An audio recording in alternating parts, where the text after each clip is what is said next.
Hello, my name is Rini O'Day.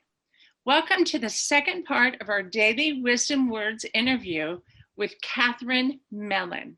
For those of you not familiar with the Daily Wisdom Words, it is a writer's online community of poetry, articles, artwork, music, book reviews, and so much more. We invite you to join us every Saturday at 9 a.m. Pacific Standard Time, where we will be talking to some very distinguished authors, each one specializing in a topic you do not want to miss. Hey everyone, I am Neil Torelli and I will be your co-host. We want to thank you for joining us today and give you a very warm welcome to our latest Daily Wisdom Words podcast. We're both excited to be a part of this, and sure you will be too, with each of our fascinating guests every Saturday at 9 a.m. Pacific. We also want to give a shout out to all the Daily Wisdom Words members who are listening today. We want to say thank you to Monday Abu, our producer, for coming up with this awesome idea. Want a sneak peek at all the guests that will be joining us in the future? Go on over to our website, dailywisdomwords.com, where you'll have full access to our podcast page, which will be updated every Wednesday morning by 9 a.m. Pacific Standard Time. On that page, you'll see the name of the upcoming guest who is scheduled for the next episode. And the podcast page can be found in the drop-down menu of our website, dailywisdomwords.com. Not only will you see the upcoming guest, but you'll also be able to submit a question you want. You can also submit any feedback and suggestions you have for the podcast. We want to hear from you.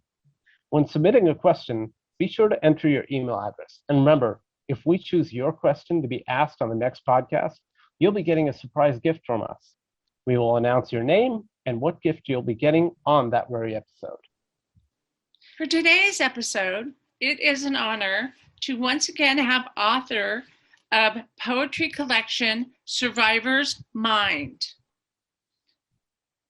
and a person who's the epitome of strength, courage, and resilience, Catherine Mellon. Hey, Kath. Hello, thank you for having me again. Oh, it's our pleasure. Thank you for coming on. It's an honor. For round two. We knew when we had you on last week that a single week would not do justice to your story. So we have to have you on back again. Thank you. Kath, you were a child of unspeakable abuse whose mother and brothers allowed it to happen. Then one day, you ran away from a house full of monsters. You were 11 years old. It is also the age you wrote your first poem. Do you remember it? Or could you please read it to us? It is beautiful. This poem is called Flying Free. Flying high as a bird can be, a silent cry as the bird flies free. A desperate scream as the bird goes by, all broken dreams built on goodbyes. Flying high on his own, trying to forget all the sorrow, facing the world all alone with his lonely days of tomorrow. Flying high at his own pace, flying high and flying free, knowing someone, somewhere, is taking the place of a bird once played by me. Wow, that is unbelievable. And you were how old? I was 14 years old when I wrote that poem, and that was me describing the morning that I ran across the street to a friend's house. Okay. I would like to tell our audience that you have a blog called Shatter the Silence by Catherine Mellon. Can you tell us a little bit about it?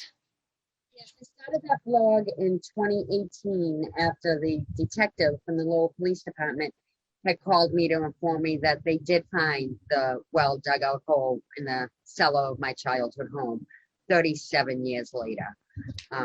And that was right when I knew I had to tell my story, and not so that people knew what happened to me or so that I had pity, because nobody talks about it. You know, throughout my life, I've gone into so many books. and online communities where you find all these statistics, but never the actual truth because nobody ever talks about it. We're always silenced. And, when the pity is easier to look at than what the communication will tell, we as children are told to move on and forget. As adults, we are told to forgive. Yet we live our whole lives searching for forgiveness. We live our whole lives trying to forget something we will always remember and search for forgiveness in what is so unforgivable. Exactly. I agree. So, will you please tell us the story of winning a poetry contest at the age of 19 and why you decided not to receive your prize? Yes, as an older teenager, I started sending out all my poems and poetry, and I was getting awards like crazy. And at age 19, I won a contest that was presented by Ed McMahon, the Tonight Show talk host. And I was all excited. We booked the hotel to go down to Maryland and stay for the night. I brought myself a nice dress, and just days prior, my children's father at the time had said to me, actually, we didn't have any children then, I was only 19, but he had questioned me, what would I say to the paparazzi? Now, if you remember, paparazzi were very well known back in the 1980s and early 90s. Yes. And my answer to his question was, they're not going to ask me. And he made a comment that you become a famous writer, paparazzi find everything out. And my throat went down into my stomach, and yes, I never went. Oh. That one incident changed my life, and I went off to become a secret in a drawer. I would write in a journal and stick it in my nightstand drawer where it stayed. Oh, so, wow. Today, I have over 13 journals. Oh, wow. Do you remember the poem that won? The one that Ed McMahon chose? Oh, yes. That was Don't Drink and Drive. Wow. Yeah, it's a poem I wrote about a friend who was 19 years old who had died in a drunk driving accident. Oh, wow.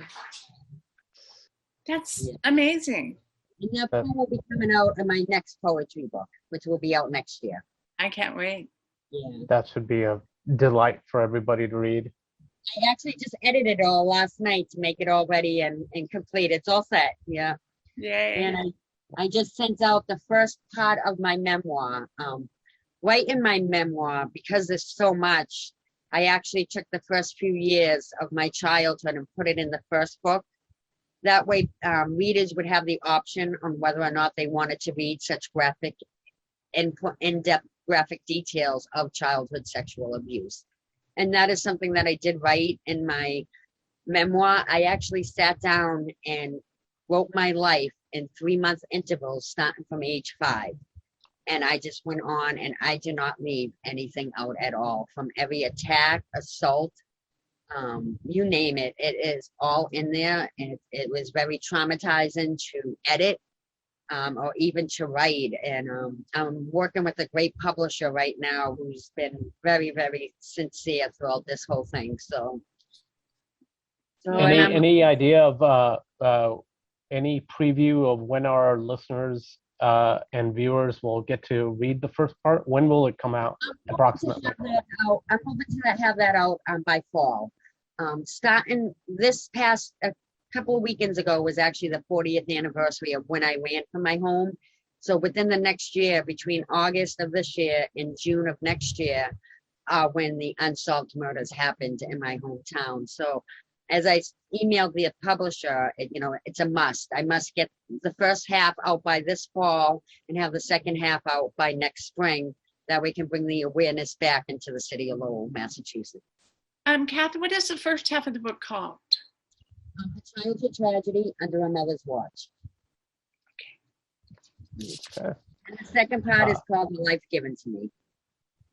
Oh, okay. Yeah. Awesome.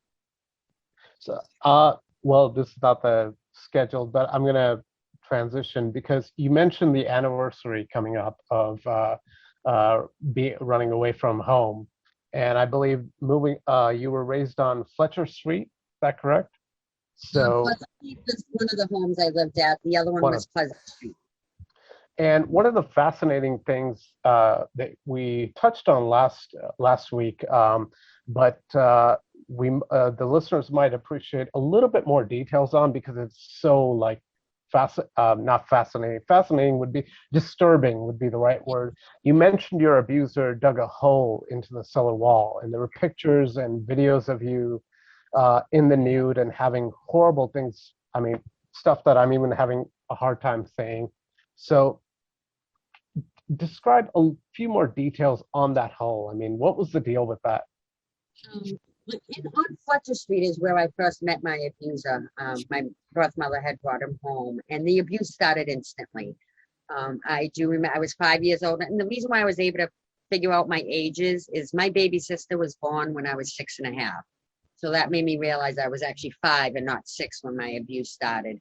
And he started with the camera. He would have pictures developed, and he would show me pictures of myself with gray tape over my mouth and zip tied, because he would put a cloth over my mouth and put me to sleep. Before we moved from Fletcher Street, I was 7 years old when he stopped using the cloth. I could see the pictures and the video. As the years went by, we moved to Pleasant Street, and he graduated to a Polaroid camera and a tripod camcorder. And those continued throughout the years. They were in a drawer. My birth mother knew they were there. I cried to her about them all the time. And what happened is in 1981, I was getting older. I was fighting more. I was wearing double clothes, like a pair of sweatpants over a pair of pants. I was double tying my shoelaces, wearing multiple shirts, just so that he had more of a challenge of taking the clothes off of me. And I was now chasing my birth mother out the door whenever she would leave me with him, that he was getting scared of me talking. And the thing is, I was drilled to believe that he was friends with the school, the police, and, the things he told me, that street poles had microphones and speakers on them, so he would hear me should I be out and talk about it. So I was also so instilled in shame and silence that I was also scared. And at age 11, it was the week after Easter, my birth mother was leaving for work, and she didn't wake me up. So I immediately jumped up and ran out my room, but I smack dab right into him, who was standing there. And he gave me, he counted to 20 to let me hide on the first or second floor. He wasn't allowing me down the stairs. So I ran up to the attic, and, that was what my repressed memories were of that last attack. It was something I blocked out for over 30 years. But I hid so well that day that when he did find me, I was so severely beaten. It was my two brothers that took him off of me, and I had to be carried down into my bed. And I stayed in my bed for weeks as I healed. My face was deformed. I had broken teeth. My ribs, one day I woke up thinking somebody did a black marker on my ribs, and my birth mother laughed, saying how they were broken. That's why they were black like that. And I insisted how she had to take me to the hospital, but she claimed that broken ribs healed on their own. And she actually took photos of my badly beaten body with his camcorder, not for the police. She took the photos for him, to remind him what he did to me when he looks at all his other trophy photos, is what my birth mother would call them. And after I healed, it was, I was walking around the house a little bit. My ribs were now green, yellow, and brown. And I was looking for my mother throughout the house when he informed me she was down cellar. And she was down cellar. And mind you, I had not been down in that cellar since my birth mother had ordered him 2 years prior to stop bringing me down there. And so when I went down there in that cellar, my birth mother was standing over a pile of rocks. And that's when I was shown the hole in the cellar wall. And it was for me. It was my punishment because I had a big mouth. And I ran up the stairs that day, and the door had a lot of deadbolts on it, so I wasn't sure on how to unlock it. And I just ran up to my room, where I stayed up the whole entire night until the next morning when my birth mother came in. She had moved, because I had my bureau blocking my bedroom door.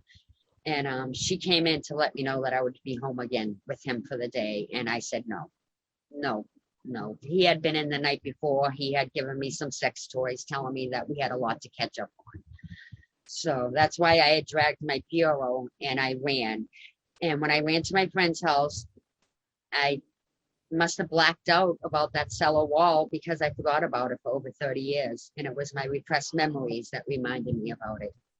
And that's what sent me to the police station. Oh, so you ran to a friend's house and then they took you to the police station? No.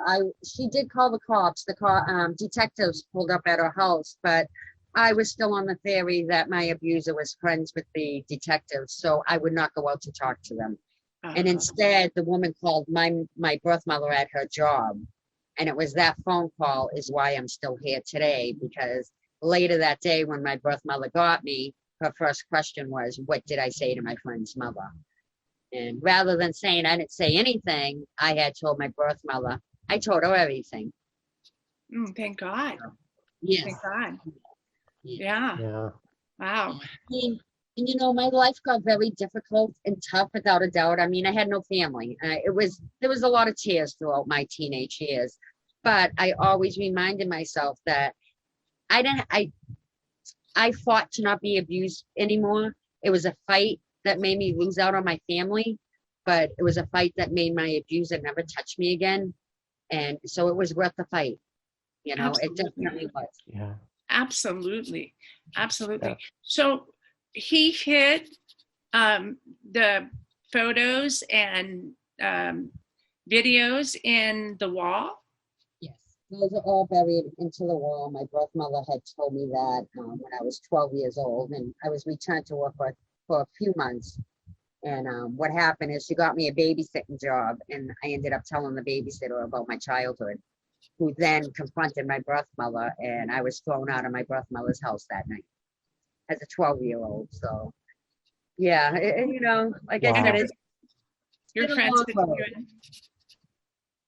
you know. It was your friends that took you in? Yes. So you went from friend to friend to friend? I had 19 homes between the ages of 11 and 18. At age 18, I got my own apartment. Oh, wow. Oh, Wow. and this is why, you know, in the beginning of this episode, we called you the epitome of resilience and strength, and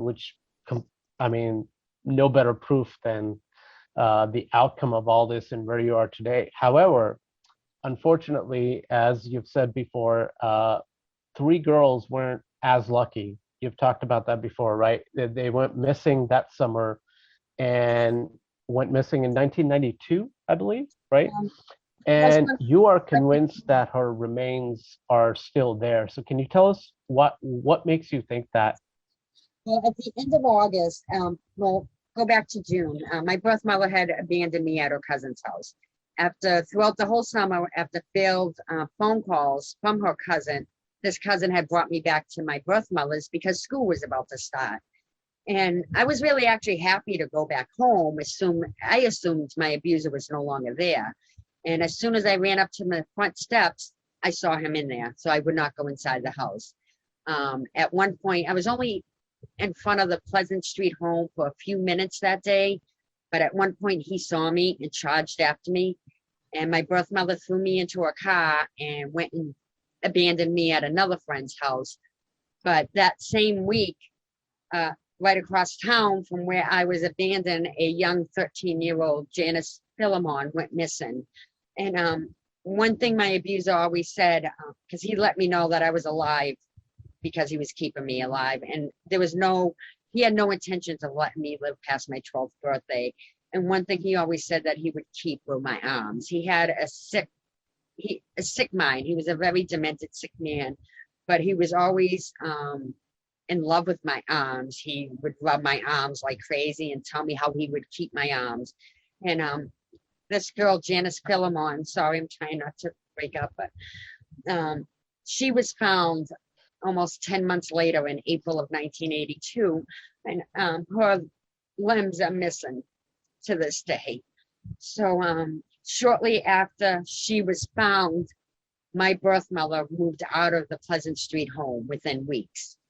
And my abuser was allowed to stay in that home with one of my oldest brothers. And just weeks later, a young mother, 17-year-old woman from Lowell, Massachusetts, Brenda Lacombe, went missing from the North Common area where my abuser always praised was his stalking ground. One thing my abuser always did was drill in my head of the people that he hurt before me, how they were, who they were, and his stories never changed throughout the years. So I do believe that he had a part to do with this one because it was from his stalking grounds. And she was discarded in a manner that he was always praised to me of, just tossed to the side of the road. She was found on June 4th, and the very next day, Judith Chadia went missing. And along with Judy remaining missing, her remains have never been found. Her car is also missing. And my abuser had a son who lived in Florida who would come up to Massachusetts and drive cars down for his father, down to Florida. This investigation has taken many leads for police, including driving down to Florida on leads that they could never pan out. Judith worked on Chelmsford Street. My abuser also worked on Chelmsford Street. Judith, like me and the other girls, were all short with brown hair, brunette hair. My abuser was on a crusade to silence me, and he dug that hole out for a reason. And I do believe that's what's stopping me from hiring a private investigator from going into the cellar, because I do believe that they will find the remains of Judith Chadia in that cellar. And I hope that they don't, but deep down, I'm afraid that she is, yes. So, yeah, it's a lot. It's a lot. I've always had a survivor's guilt, and my whole life I would go to the library and look at newspaper articles from 1980 to 1981, not realizing that I had blacked out a whole year. And once I did my first Google search of 1981 to 1982, those months, June 1981 to July of 1982, those girls lit up on my screen. And yeah. Wow. Yeah, it was a horrifying reality. And yeah. Do you think in this day and age with cell phones and, towers that ping, and we all have a cell phone, do you think this would have happened as bad, or do you think it would have been a deterrent of your abuser? I don't know, because, the way society ran back then, it was so much different. If you heard a child being abused, you just shut your door and you ignored it. And, that was sad that that's how it was back in the day. And, society and family, it was the way of the world. We're told to move on and forget, and it's sad. It's really sad, because I wasted over 30 years trying to belong to a family that I never belonged to, and it's so many aspects that go with it, the emotions, the spiritual, there's psychological abuse that it does to one mind. I remember a friend of mine was getting married, and I couldn't wait to go to her bachelorette party. I was so excited to go, and come that day, I had just had one of those bad days where a memory of my childhood came, and I thought, oh my God, what if somebody questions me about my childhood? And I ended up canceling going to my friend's bachelorette party. And, it's happened to me so many times throughout my life, because, they say if you have nothing good to say, then don't say anything. But yet I was always questioned, why was I so quiet? Mm-hmm. I understand. Well, because of that, you wrote, and I love the poem you wrote, Before You Go. Can you share that with our audience? Yes. Tell the audience a little bit about why you wrote that, and what part is yours? Is it the? It's the Before You Go is about me. I was 15 years old, and my birth mother had picked me up from a group home I was at because I was living at a friend's house and we were skipping school a lot. So my friend we got picked up. She went home. I went to a foster home, a group home. But after being there for just a few weeks, they realized that I didn't belong in a group home for troubled youths because I wasn't a troublemaker. I was just trying to live my life, And Sure. they called my birth mother to come and pick me up. So she came and picked me up. I was out in Boston, in that long ride to Lowell. Neither of us said any word to each other. And when I got back to her house, I went in with her. And it was a stranger's home to me. I didn't have a toothbrush holder there. That home was not my home. And I had questioned her about going to the police. And we had gotten into a really, really big fight about it. And she ended up going to another room. I went into the kitchen where I just looked at her kitchen knives. And I thought about, I could just stab myself in the neck and it'll be all over. I could slice my neck or my wrist. And then I thought, well, with my luck, I would survive and it would hurt. But then I also realized I did not want to die. I wanted to live, and it was all I wanted to do was to live. And I just wanted to, people to know what happened to me. I was 15 years old and I wanted to tell my story, but I was always shunned and turned away. So this poem is actually not only for me, but it's for all of us that struggle with this lifetime and that's just it. Childhood trauma doesn't end when childhood ends. It has lasting effects that linger with us throughout our lives. And so I wrote this poem. And do you mind if I read it? We would love it. Please do. Before you go, just hear me out before you decide to end your life by suicide. I'm left behind and want you to know I want to feel your pain before you go. Tell me in tears how you feel if the words you say don't help to heal. Before you go, just hear me out. My life without you would be all about a hole in my heart, my life a void, my eyes fill up, my world destroyed. I'll miss you so much, it hurts, Just hear me out before you go. It isn't about strength, courage, or pride, but a courageous battle you try to hide. A desperate scream, no end in sight. A decision is made, you fight the fight. Just know I love you before you go, so I'm not left behind, hoping you know. No matter the decision you do decide, in life and death, I'll stand by your side. Wow. Wow. That's You beautiful. are amazing writer, Kath. Amazing.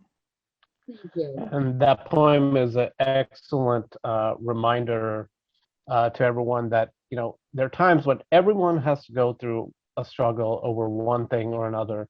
And we want everyone to know that you guys are not alone. Anyone who's struggling with anything, they're never alone. And if you or someone you know is having thoughts of suicide, don't, please. You are loved. Someone loves you. Someone cares about you. Your presence will be missed. And we'd encourage anyone, either who's having thoughts of suicide or knows someone else who's going through that, to call 1-800-273-8255, the national hotline. Thank you. Thank you. And one thing about suicide, when I hear somebody say that a loved one has committed suicide, and they call them being weak. And I never understood that, because suicide is one of the most ballsiest thing that somebody could ever really, really do. And it's a shame that life can actually push somebody to that brink. But having suicidal thoughts, it does not make you weak at all. It does not make you weak. And that's something that I hope people truly do understand. Well, we're glad that you're still here with us and that you're writing books, because I wish at 19 you would have gone to meet Ed McMahon. Oh, I do too. I do too. Oh my goodness. The books I would have out by now, I know, right? Oh. So at Daily Wisdom Words, definitely. All of my books will be sent there. I'll be sending great. my Yeah. Well, I was going to say, you're a member of Daily Wisdom Words, and that's how we got to connect with you in some of your wonderful poetry, your wonderful writing. Can you share, what does that meant to you, being a member of Daily Wisdom Words and sharing some of your magical words with everyone? Yeah, it's not just a website, you guys are a family, without a doubt. I mean, Samantha, she brings you in so welcomingly, and, the trauma that she's lived through and everything, and she can still warm the hearts of others. And, all of you, Monday, Neil, Greenie, I mean, and Barry, my God, I love that guy, Barry. I love Barry. So funny, And it's so welcoming, it's really nice, and I advise everybody to, without a doubt, to join Daily Wisdom Words, because it is a great community. It really is. You don't meet people, you meet friendships, and the friendships become family. Oh, that's so nice. Thank you. You summed it up better than we could. I know, absolutely. Right? I know.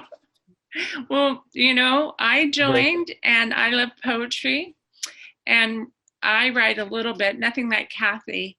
And when we met, there was this instant connection, because she's Irish girl and I'm Irish. And so we have this thing. And now she's a friend. How many miles away? 3,800 or something. But she's in my heart. So. Wow. All your addresses, so I'll be sending you all my Christmas gift for Christmas. You're so sweet. You are so sweet. Thank you, Kat. Thank you. Wow, I couldn't call this an episode just like last week. I have to say, this brings us to the end of a very two-part experience with a very special person, Catherine Mellon. So, Catherine, it was such an honor and such a experience. I don't even have the right words to describe it, but we were just honored, and we hope that your story of hope and courage reaches out to all of the listeners out there, and know that they are not alone. Yes, most definitely. Yeah. And they can always reach out to me. I've had many, child abuse trauma doesn't just affect women, it affects the men. And I've received so many private messages from men and women who are thanking me for coming out and, making them face their childhood and whatnot. And I'm glad, even if I help just one, I'm glad. And that makes me happy. Absolutely. Keep writing. So. Yeah, I'll be weaving some webs with my next couple of books I have coming out. Awesome. So. And you're going to be famous. And just smile for that paparazzi. Yes. Most definitely, right? Right. Actually, my ex-husband's even a member of my blog. Oh, wow. Oh, yeah. That's nice. So we want to thank everyone for joining us today and listening. And Monday Abu, our producer. Visit us at dailywisdomwords.com. And sign up if you're a writer of poetry, fiction, articles, or anything else for just $10 for a lifetime membership, no dues.